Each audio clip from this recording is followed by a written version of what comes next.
नहमदुहु व नुसल्ली व नुसल्लिमु अला रसूलिहिल करीम। अम्मा बाद फ़ाऊज़ु बिल्लाहि मिनश शैतानिर रजीम। बिस्मिल्लाहिर रहमानिर रहीम।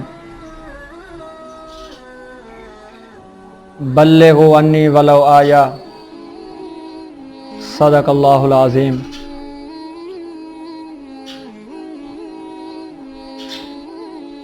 जिन लोगों पर जुम्मा फ़र्ज़ है उन्हीं लोगों पर ईदैन की नमाज वाजिब है, और जो शरतें जुम्मा नमाज की हैं वही शरतें ईदैन की हैं।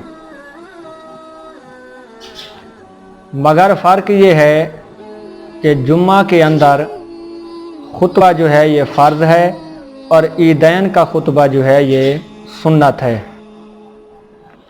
और जुम्मा के अंदर खुतबा जो होता है वो नमाज से पहले होता है, और ईदैन में जो खुतबा होता है वो नमाज के बाद होता है।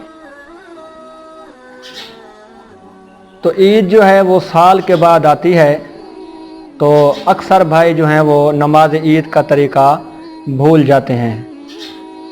तो मैं आज आप हजरात के सामने नमाज ईद का तरीक़ा बयान करूँगा कि ईदैन की नमाज कैसे पढ़नी चाहिए। सबसे पहले आदमी नियत करे। नियत ये करे कि मैं नियत करता हूँ ईद उल फितर या ईद उल ज़ुहा 2 रकात नमाज वाजिब साथ 6 तकबीरों के इस इमाम के पीछे, ये नियत है। नियत करने के बाद तकबीर तहरीमा अल्लाह अकबर कहकर दोनों हाथ बांध ले। फिर उसके बाद सना पढ़े।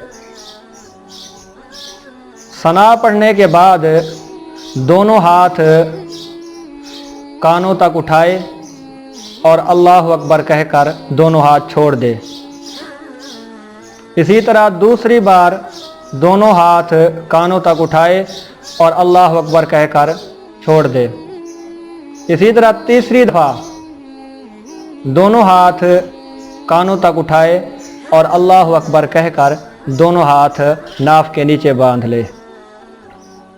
फिर उसके बाद तावुज़, तस्मिया, सूरत फातिहा और सूरत मिलाए और इसी तरह 1 रकात मुकम्मल करे। जब दूसरी रकत के लिए उठे तो इमाम जो है वो पहले किरात करे। किरात से फारिग होने के बाद फिर 3 तकबीरें कहे। वो इस तरह कि किरात से फारिग होने के बाद दोनों हाथों को कानों तक उठाए और अल्लाह अकबर कहकर छोड़ दे। इसी तरह दूसरी तकबीर में दोनों हाथों को कानों तक उठाए और अल्लाह अकबर कहकर छोड़ दे।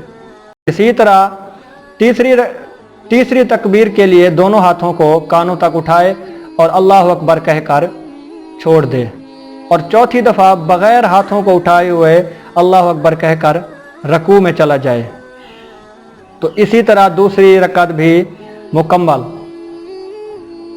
ये है तरीक़ा नमाज ईद पढ़ने का। दुआ है अल्लाह ताला से कि वह हम सब को मसाइल समझने और उस पर अमल करने की तौफ़ीक़ अता फ़रमाए। वमा अलैना इल्लल बलागुल मुबीन।